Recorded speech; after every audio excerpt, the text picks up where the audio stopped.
The main difference between the first focal plane and the second focal plane telescope lies in the behavior of the reticle. This difference is attributed to the position and order of the reticle's placement within the telescope. In modern telescopes, the reticle is etched onto the lens, whereas older types feature a metal crosshair. The first example showcases a second focal plane telescope equipped with a mil-dot reticle. As the magnification increases, the reticle remains constant, illustrating the characteristics of the second focal plane design. This is a Leupold Mark IV tactical telescope featuring a very fine reticle, which was widely used by snipers around the globe during the late 1990s and early 2000s. The mil-dot reticle was a popular design at the time. The procedures remain highly accurate, but it is a complex solution compared to the modern first focal plane options. This is a minute of angle telescope.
The minute of angle and second focal plane dilemma.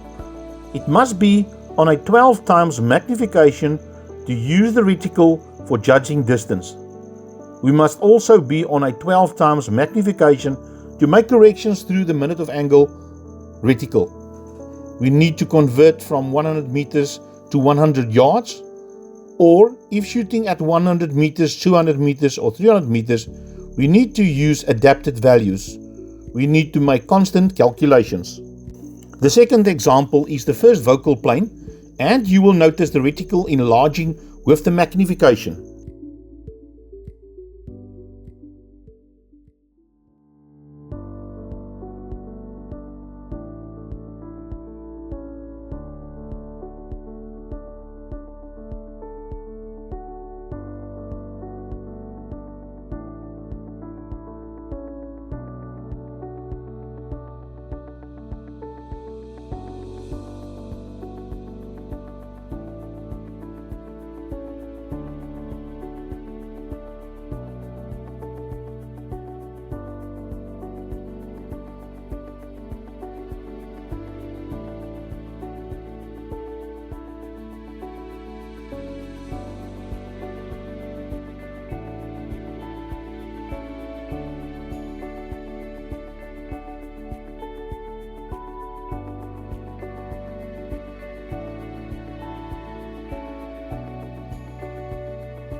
The primary advantage of a first focal plane telescope lies in its reticle, which is calibrated to provide immediate feedback on target measurement.